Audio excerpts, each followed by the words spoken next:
Wow, it's loud. She's screaming. Gosh, she needs a new voice, doesn't she? Um, the I like the kind of preamble, you know, before before any kind of getting really into the meat of the conversation, as it were, or the sort of the well, I don't want to offend too many vegans. Getting into the kind of the heart, well, maybe it's even worse, but the yeah, into the essence of what we're saying. I like the preamble stuff. Um, yeah, thank you for responding. Um,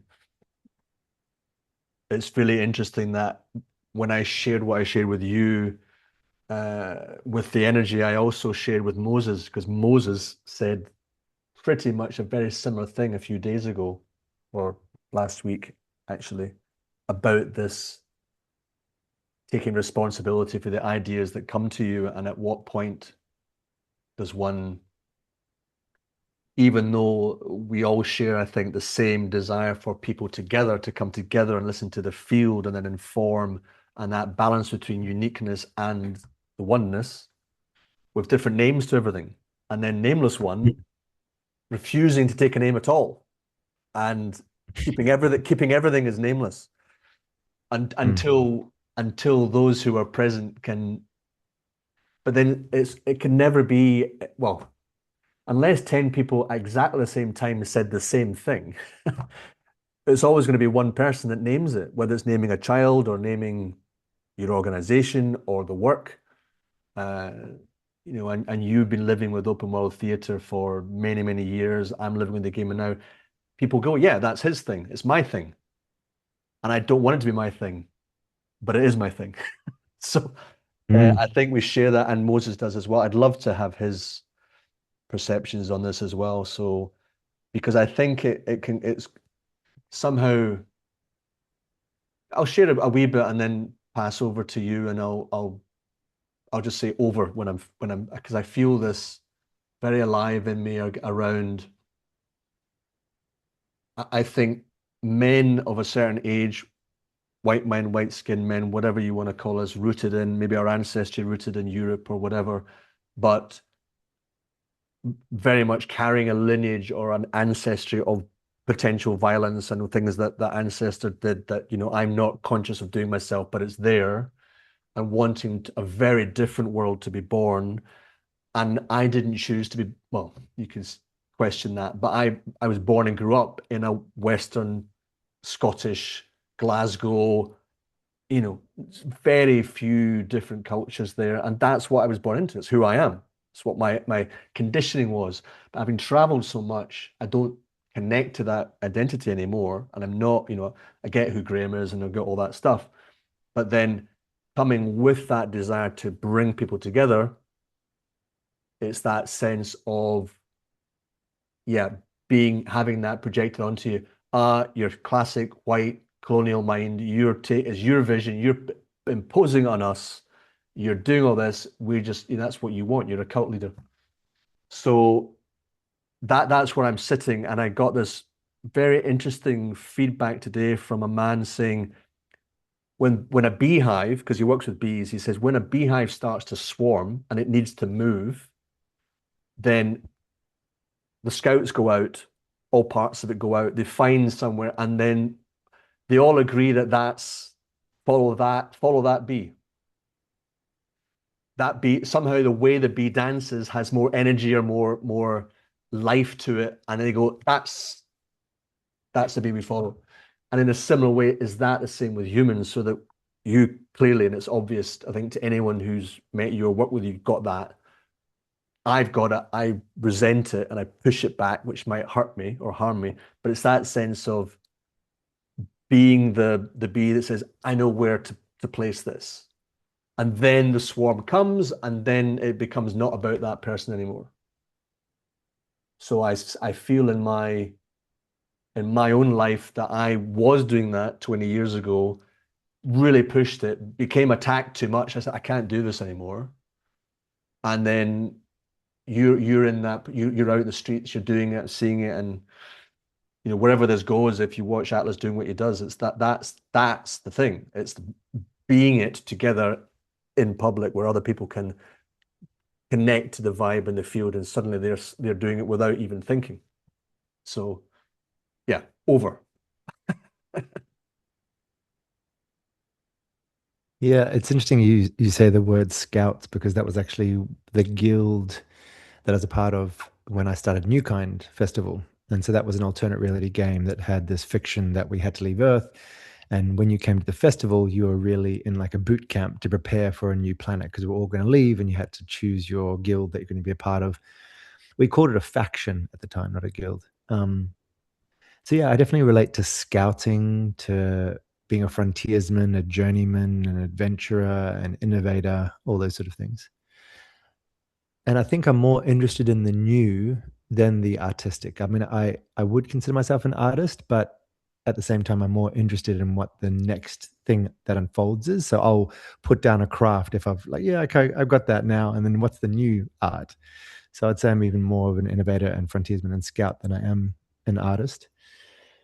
And there's definitely an aspect of leadership, but I think it actually thwarts my ability to lead. If I start to talk online, like I'm talking to people to teach them, or if there's this falsehood, like, who are you actually talking to? And I was thinking of with some friends, with some voice notes, if we could try and capture that intimacy and that energy and that, specificity of a relationship. And I've seen it in movies and other art forms that work really well when it's very personal.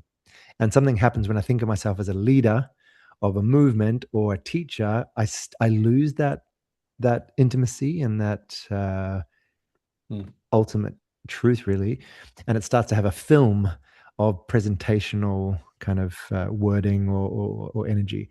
So I had this really interesting moment. I forget exactly when it was, in the last couple of months. And I really feel at the moment I'm trying to, you could say, purify or refine or come to a more central core reference point for the work that I'm bringing, particularly because I'm in a new city somewhat, and I feel it's a new phase of open world theater. So I'm really trying to understand what the next iteration of it is. And it was a very ordinary action. I was taking the rubbish out probably some time in the morning. I usually do it like 2 a.m., 3 a.m., 4 a.m., something like whenever I'm about to go to bed. And I walked out into the alleyway, and I kind of like that time of night in that particular place. It's just an alleyway with bathed in a little bit of light from like the petrol station over the wall, but it's very urban and a bit trashy, but it's also bare of the noise of society. And I don't know if I'd say I heard in my ears, but I received a communication, or I thought of, or however you like to say, there was an emergent line that said to me, "It's all for you, my love." And in that kind of communication with myself, what I took that to mean was I externalized the reason for open world theater. It gives me a purpose. It's because I think it's needed. That's what drives me and has for many years, over a decade. It makes it seem important, and even I would, push it in front of people, or I would be an advocate for it, or I would spend all this time designing, but it's because I think it's important for others. And yet, if I really think down to it, one of the saddest things in my life is that my life doesn't really feel like my own, because the actions I take from day to day, the environments I'm surrounded by, and the activities I do with people is not my most innate, way of being. But I think that if open world theater really spread, I would create a playground for myself where I could really do a lot of unfettered embodiment, human connection, bizarre, psychedelic, long form theater / performance art, endurance, mystical, ritual. Like that's what I'm curious about. I'm actually quite uninterested in even my own opinions. And I know that if open world theater was successful, I would have created a space for me to be myself. And, it's often said, we teach what we need to learn. So yeah, as far as being a cult leader and putting yourself out there, that moment was really nice. It was like, all right, cool. Well, at the end of the day, if I do this whole thing and no one remembers it, no one passes down the book or continues the practice, at least I created a life where I felt at home. And it also was somewhat humbling, because then I had to confront that maybe this movement that I want to lead is just a self-serving act. And it's a little bit uncomfortable to think that, but I think there's some kind of wisdom. Like, what happens if just for myself, so that I feel more at home in my daily activities? So yeah, I'll leave it there. And there's obviously a dialogue going back and forth, but that was just some initial sort of feelings about being a leader of something.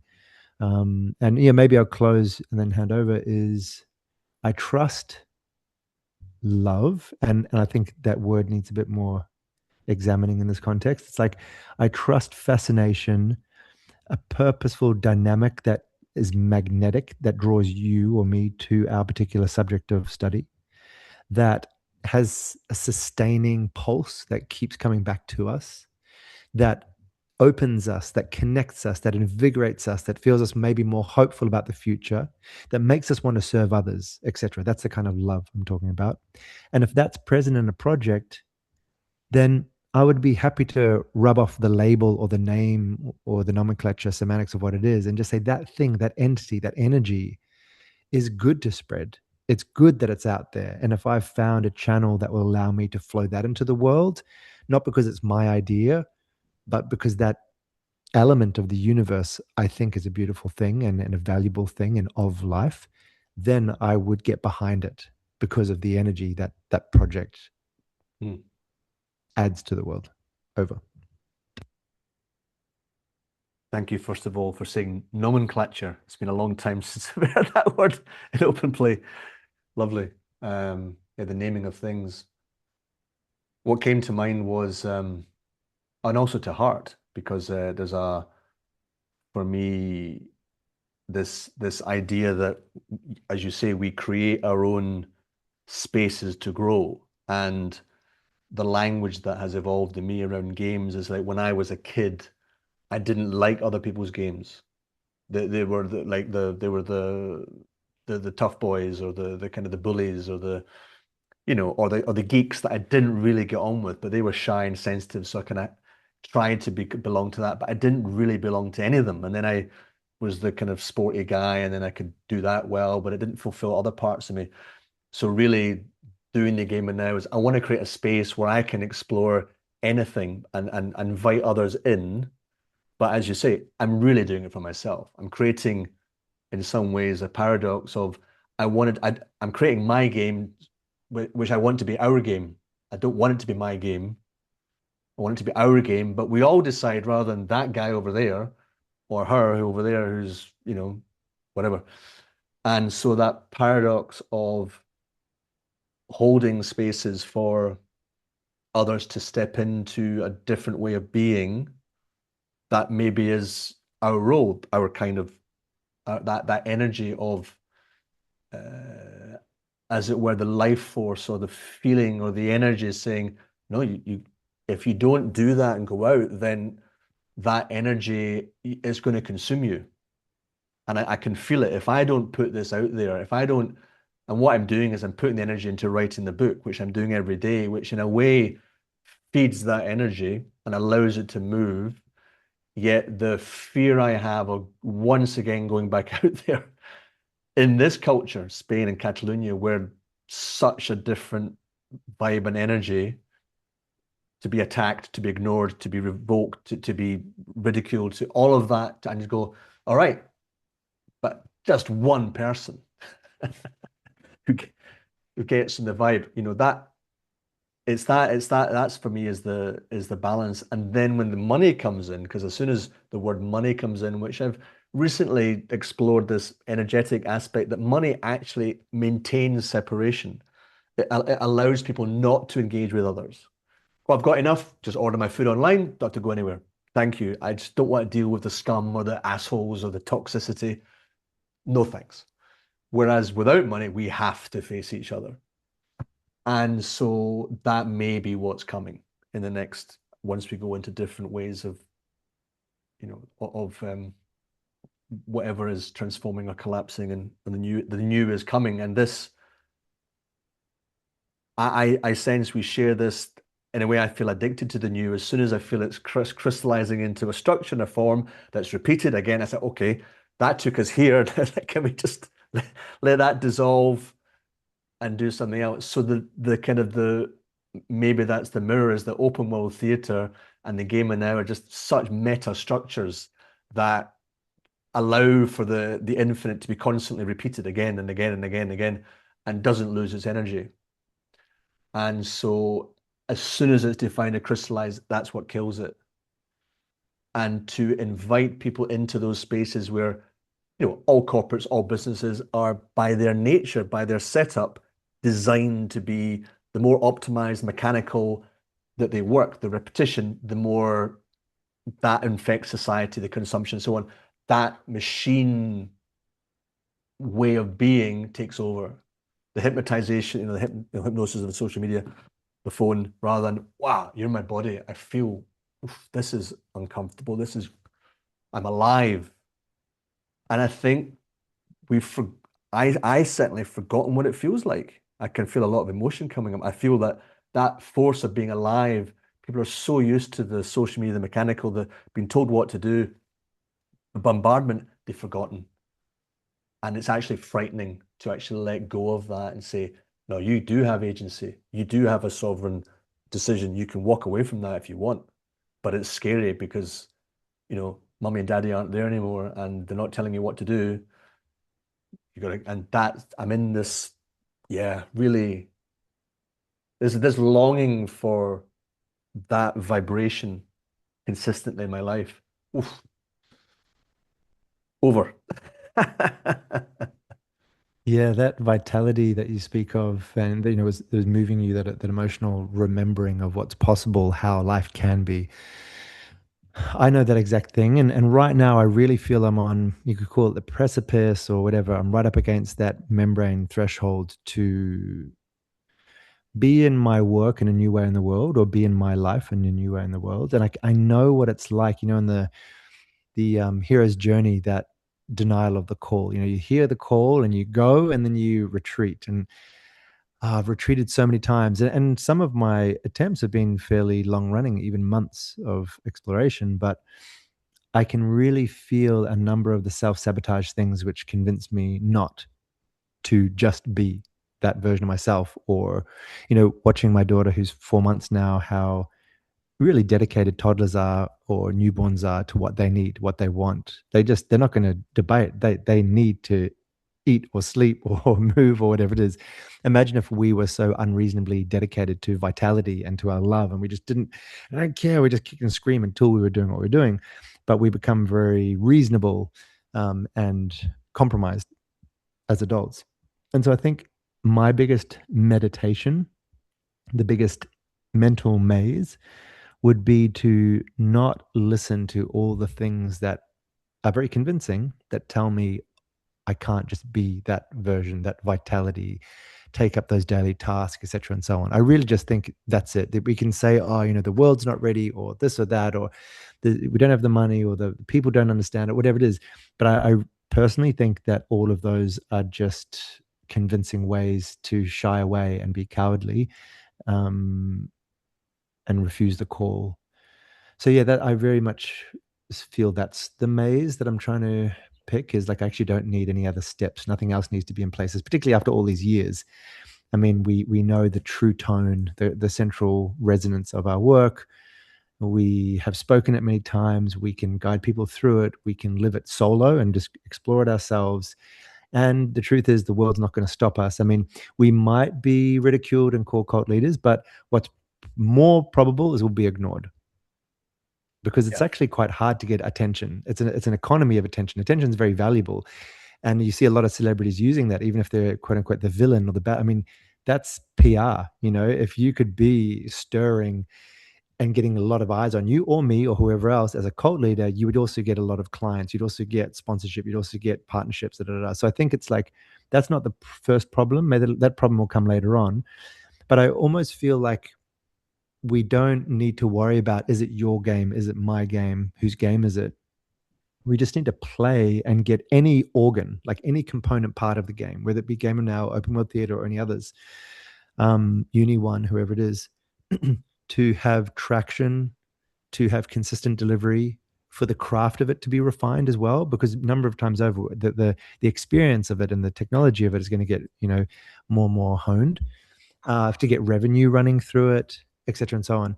And then if any one, or hopefully all of them, were at that stage, then we can maybe talk about branding or this or that, or do we want to merge or whatever it is. But I just think that it's a fool's errand and too academic if we start worrying at the starting line, because our brands might change as they start to grow.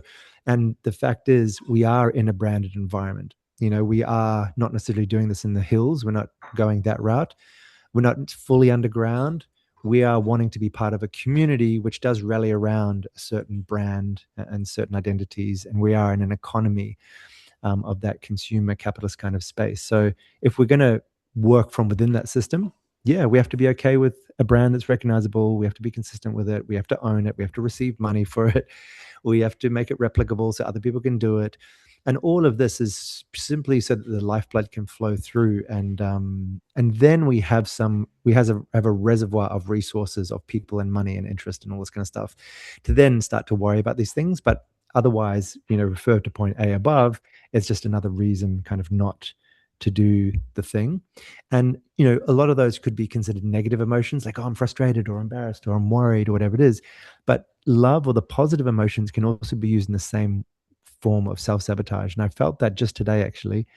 I was walking around, as I do, holding my daughter, walking around Preston here, and I had another interest, talking about innovation and fascination with the new. I can't even remember what it was now, because I caught it early. It was like, oh, imagine if I just did it. And it was something like, there's another industry I could just give myself to, or another crazy job, or whatever it was. And I went, wait, that does feel expansive. It feels positive. It feels interesting. But I know in another part of my mind that I've got my thing. And I know myself that if I do someone else's work, I'll probably find holes in it, and I'll feel it not very purposeful, and I won't like it, and I'll be a very bad worker, and I'll leave or whatever. That just tends to be what I do. So I already know that. So it was interesting to feel the hallmarks of truth, love, possibility, innovation, that I would often and have many times gone to and go, no, this is actually this too. It's not fear of this or that. It's actually just a loving distraction. And so once again, trying to pull myself and wrangle myself back to the ordinariness. And I just said, okay, cool. So this project has gone through the honeymoon phase of innovation. And there's many cycles of that as well, because even though I've done this for over 10 years, coming back to Melbourne and thinking of how I'm going to show it now, there was still some innovation in it, but now I've got it locked. Like, I know exactly how I'm going to present it. And so I just sat with that for a moment, or I was walking, but I was just with it, just going, all right, cool. So this is how it feels right now, and just keep going. And I think that dopamine addiction, or whatever it is quite difficult, because I'm not now being fueled by the usual mania, inspiration, devotion, courage even. There needs to be a different kind of fuel that now stays my course, takes a practical action. And for it to have no accolades or resistance, like, I can go and do street work. People aren't going to necessarily say that was crazy, you're a lord or a savior or a cult leader. And they're also not going to resist it. It's going to be a bit of a nothingness. And I think that too is quite difficult for our work if we just do it again and again for several months maybe, and it's just a meh. So I think that's the mental maze that I'm in at the moment. Okay. Over. Thank you.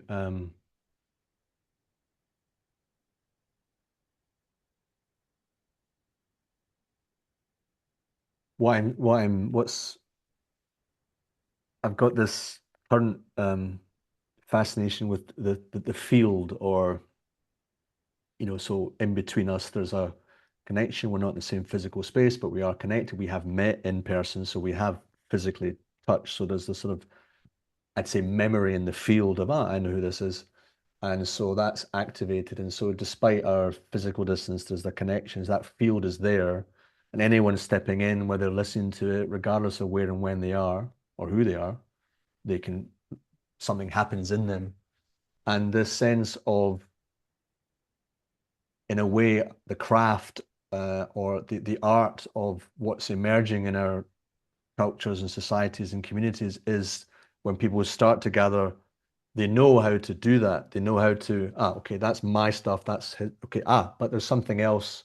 That signal is coming from somewhere else. Whether you call it presence or God or life or chi or prana, whatever, it's this shared coherence that leads to this resonance, and then that, okay, yeah, we can feel it. And that if our children were taught that in school, to listen and to feel the between them and what's emerging, what the vibration is, and what that's guiding us, not you because you're afraid and you want to control the space. Everyone and people don't do that because they know how to feel that, which is very like qigong, very very sort of tai chi, very Eastern. That they knew this thousands of years ago, which requires a lot more silence and embodiment. And so what you said about this pleasing myself, so when I'm writing, what I'm enjoying is not trying to describe or explain, like, anytime we write a website explaining what open world theatre is, or Game of Now is, the writing, and I really struggle with it. But when I go into myself and I'm writing and I say, so a story is appearing, and I say, okay, what now? And I'm in the character's being, and I'm walking around, and then he's like, oh, a cat's appeared. Okay. And I write, a cat appeared. What's it doing? And I'm just with the moment. It's happening inside of me, and it's appearing. Just what I think creativity and art is about. You're just channeling this and expressing it and putting it into sound or music or words. And that experience, when I'm with someone who I really resonate with, that it just comes through constantly. And that's the joy of, I love this. Because it's not me or you, it's the something. And I feel really emotional about that. So I yearn for that here physically. Because I'm getting it on this call, so I'm being fed and nourished by your presence. And yet when this call ends and I go out into this space, I look, I've not, it's, so it's like, it's the invitation. If I put the flag in the sand, I set up a meetup and I do it, even after this call, I say, right, Sunday, the whatever of May, Game of Now presents, but it's like, what is that invitation? And I guess it's just, yeah, that's what I've always struggled with. The calling, the putting it out there. Okay, I've just set myself a challenge. Okay, there we go.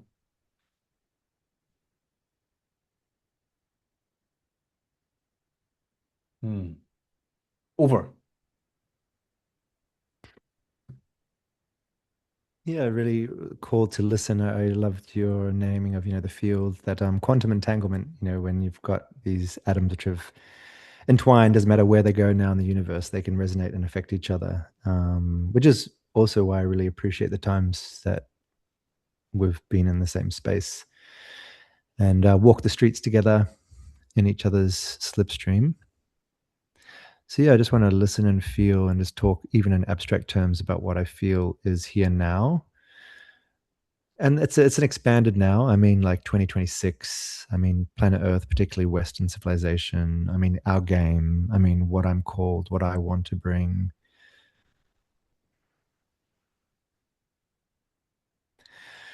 There's like a feeling, a little bit of my jaw and throat, a little bit of heart, which is this fragile, fractured bone, which I feel has been inflicted on us.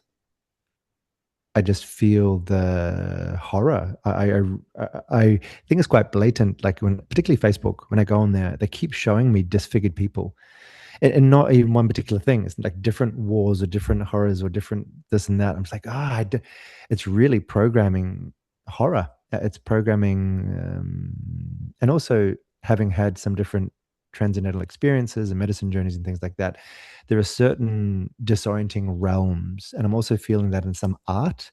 I'm like, oh, you're drawing on that dysmorphic kind of very, just layer upon layer of hypnosis and disorientation.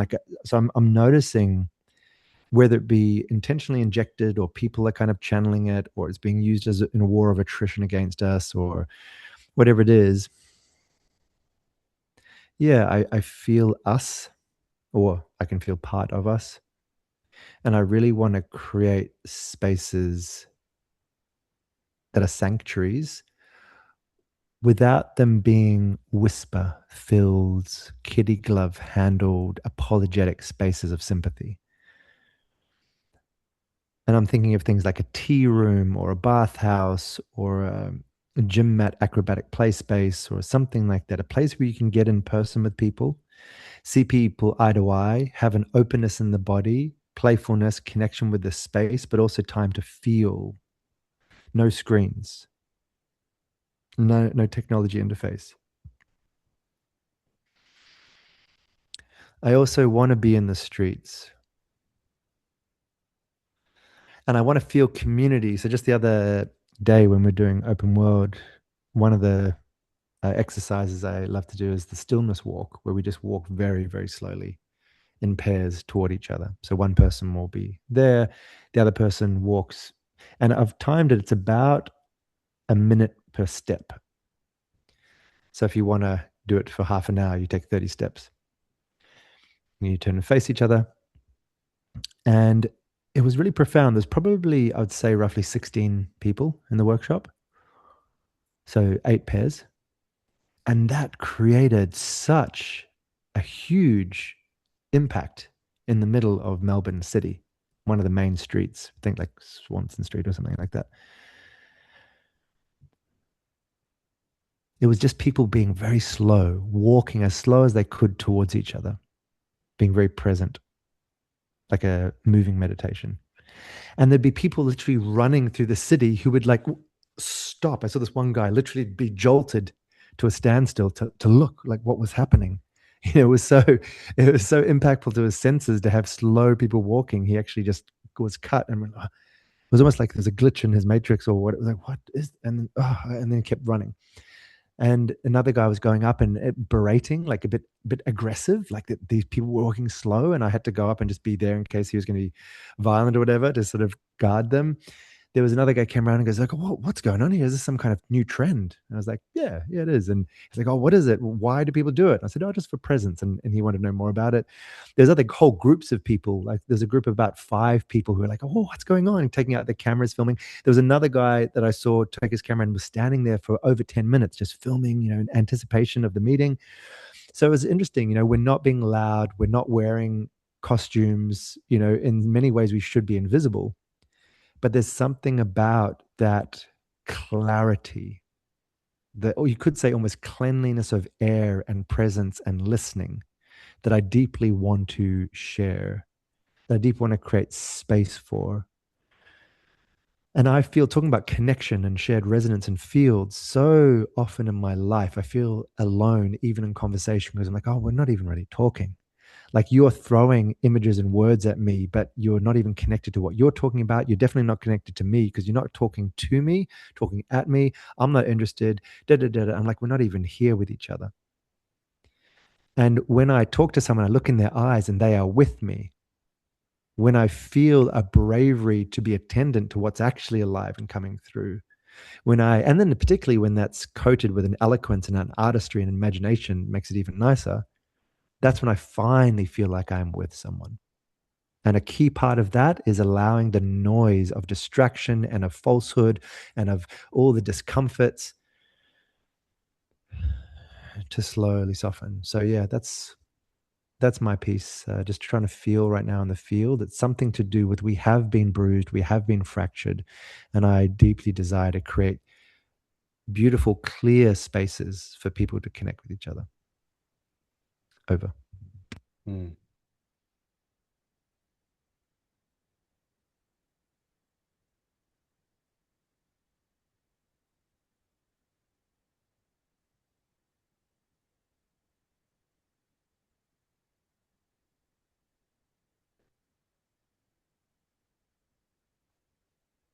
When there's this kind of resonance, when there's silence, there's this sort of feeling, and it brought up I had a exceptional ex-girlfriend. I laugh every time I say that because it's Moses' who heard it from someone and it imprints on me. An exceptional partner, ex. And we were in a restaurant in Munich and really looking, and there was this feeling between us, and it was growing and just silence, and so strong that when we came out of it, the entire room was looking at us. The sense of peace, that just that level of profound love and connection, and you can't not feel it. So when you're in the presence of anyone who there's clearly love between them, but they're not, there's like, it's just held, like with your child, with this holding that, when you see that, it just, so to be able to do that in groups, I think this the safety of groups, and because what that brings out in the anger or the response to it, it's like, oh, I really want this, but that forces me to open up and connect to it, and I don't want to, so I'll attack it and get rid of it, just to let it in, and it's for many it's incredibly painful. So having that awareness, and I see that over the coming years of groups like that all over the world doing that in war zones, in refugee camps, in spaces where there's such pain that groups of even, I don't know how many, but a small group can really support that feeling of, and just to allow people to do that rather than seeking that security and safety through the screen on YouTubes or Instagrams. It's disconnect from that. You find what you're looking for there in nature, in urban spaces where there's nature, it's there. And that shift, it's and it's that there's a conversation where there's this joke around, don't wait for Sunday. So Sunday is usually the sacred day, but you don't have to wait for Sunday. It can be every moment. It can be here. It can where you're standing at the bus stop becomes a sacred place where you are, and that presence somehow affects just people. So, and as you say, regardless of what names are given to that, it's the presence that speaks. It's the silence that's doing the work. Yeah.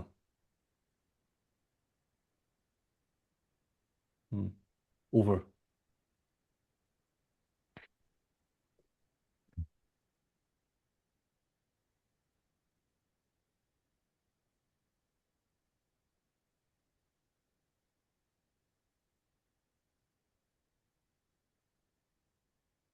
Yeah, not much more to say other than just that that core feeling of discomfort as we approach honoring what is coming through. I think I was just feeling in the shower this morning. I think the shower for me is like a little sacred water ritual. There's something, obviously, it's water, you're bare, it's somewhat secluded. It's like a little meditation space.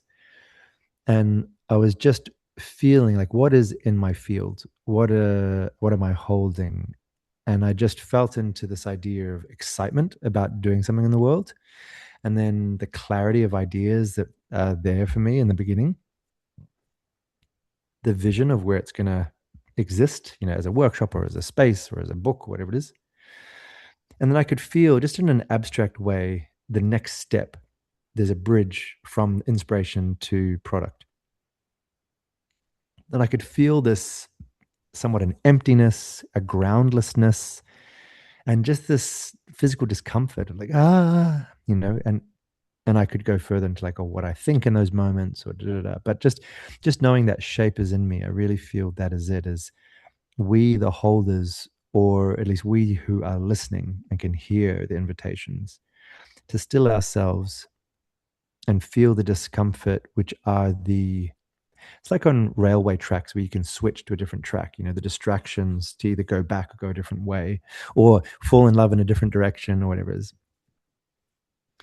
Yeah, to really being a custodian of ourselves and the energy that wants to land. So that's, yeah, very alive in me, and just feeling right now I'm actually trying to get into fasting again, which I've done before and was very beneficial. And I have a sense that if I can really purify the channel of listening and being more sensitive and with my internal biome, that I'm going to also have access to another layer of conversation. And it doesn't matter what that conversation is. Is it me to me? Is it me to my subconscious, to superconscious, to God, whatever? It doesn't really matter. It's just information and yeah, perspectives. And I'm finding it difficult to exit food from different forms of comfort.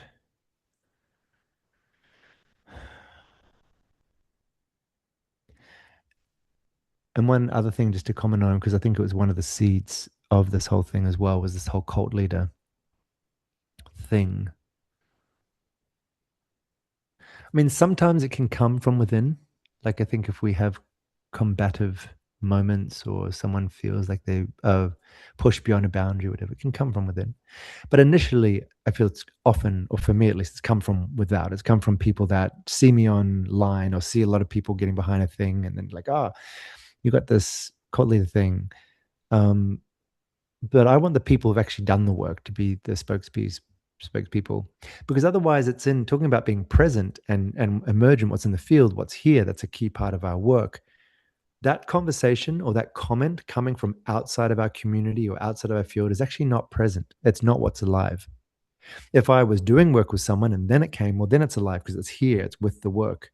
But someone outside of the stadium trying to throw a basketball into a baseball stadium, I'm like, you're not even in the game. Like, this is not part of the dialogue. It's not my craft to deal with you, comment online or wherever it's coming from. So yeah, I feel confident that if we are sincere in our work, those things will always be peripheral. And the word of mouth coming from advocates who have experienced our work, that come with a generosity. And also being someone that wants to proliferate the work in many, and I've been in many different countries, many different age groups and races and all different social contexts, it's actually way easier for people to be self-guided and just to support them. I mean, I get the idea. If you were to be a cult leader, you would be coercing people. You'd be trying to get them to agree with you. You would be taking them from where they are to where you are. That's a lot of work. It's a lot of effort. And it's kind of an antiquated system. That's the old patriarchal kind of military industrial complex, which forces things. And they have billions or trillions of dollars and a lot of force to maintain that. If you're one person, I mean, I am very confident every time I go into a workshop space because I'm not giving people answers. They come with their pre-packed lunchbox of their one serving, single serving solution for themselves. And I just have to listen. And people will open that box and, show you their sandwich. And it's like, here, like, this is what I need to work with relationship. All right, cool. How do you feel about love? Or like, I've just got a lot of frustration. All right, come, I'll meet your aggression. Or I just, people will show you their solution and their answers. And so as a workshop facilitator or leader who is simply listening, it's way easier just to support people on their independent journeys rather than trying to get them to agree with you. So in that way, that's the antithesis of what a cult is. So yeah, those are just some of the things that I've, turned over in my mind and my heart many times and come to quite a calm place with that. And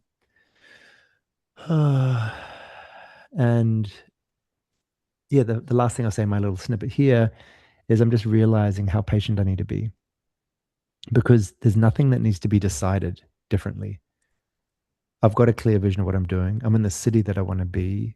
Yeah, after this, I'm going to, tweak my website. And on Sunday, I'm going to go put up a poster. And after this, I'll send a message out to that group that came and trained with me this week so there's action to be done, but there's no big pivot changes to be made.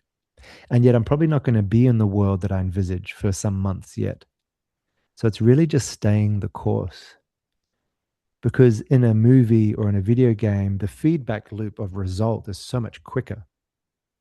But in life, you're often on the path, but that bell is not going to chime you walking through the door until you reach the temple gates. And I mean, that might be all the way at the top of the mountain. So it's just, yeah, being okay with the ordinary steps from here until I hear that bell confirm that I was on the path that I intended. Over.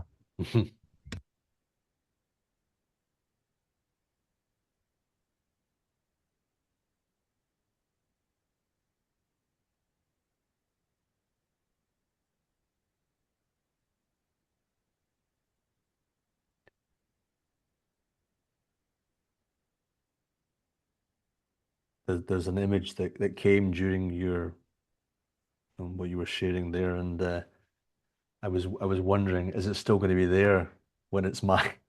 It was funny. I was listening to you, but the image wouldn't go away. It's like, okay, and it was this suddenly I had this when you were sharing. It was like you talked about discomfort of what's present coming through. I suddenly had this very clear.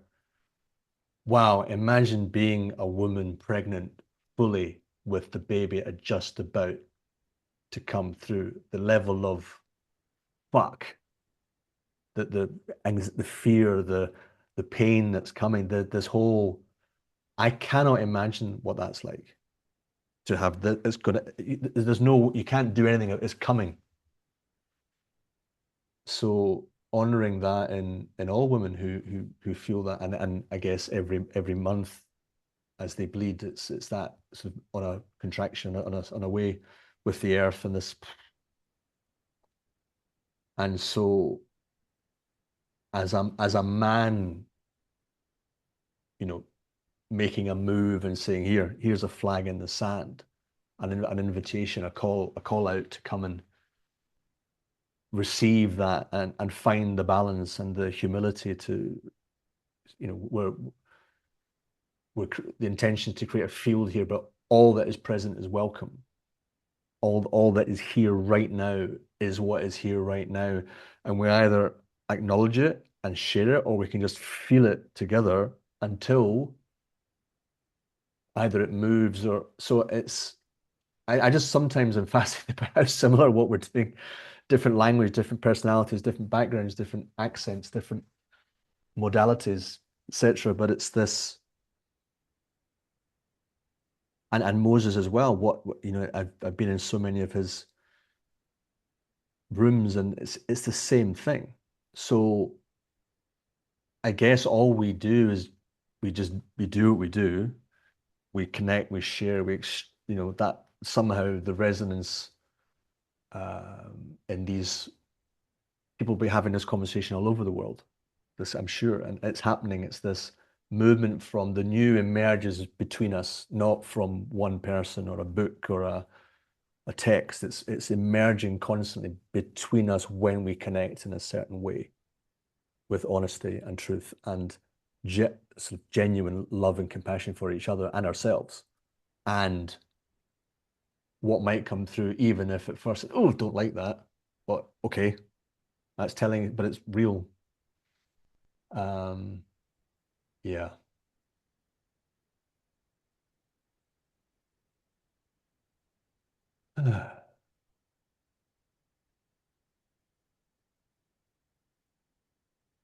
Okay. I feel, yeah, I feel complete. I'm very grateful for, it's emerged as well, this phrase, grateful for your tea, your time, energy, and attention. So thank you for your tea. Sharing Spilling the tea, tea. sharing tea together. Yeah. Yeah. Yeah, I'm going to leave on this invitation for myself, and it may or may not resonate with you. But one thing that I'm looking at is how can I have a commercial touch point that leaves space for all the things which cannot be labeled? Because it is the one practice that you share, that I share, that Moses shares, that is of life. And you can't really put life in a box, and it's already being done. So we don't need to do it. Life is already lifing. But there's one step away from that. And so I'm thinking, cool, if I'm going to have a brand, is there something that's a relatable touch point, so that all of this listening can happen as a sort of auxiliary byproduct of being around the thing which people understand, like a doorway. So yeah, that's just something that I wanted to leave with. May or may not relate to what you're doing, but I'm thinking of like a tea house, people buying tea, people having some ceremonial thing to anchor. And then from there, there's this space through which all these emergent things that can't be branded or formed can then have a space to play. And if it's only those essential elemental things about practice, I think it might be hard to quote unquote sell, but it's worth, getting in people's hands and hearts. So yeah, that's just something I'm sitting with now, is like, what is a touch point that makes sense to the uninitiated in the commercial space, which I am rallying for attention from all the, branded bullshit out there. And what's the one hook that then opens up so that all of the unpackageable things can play out.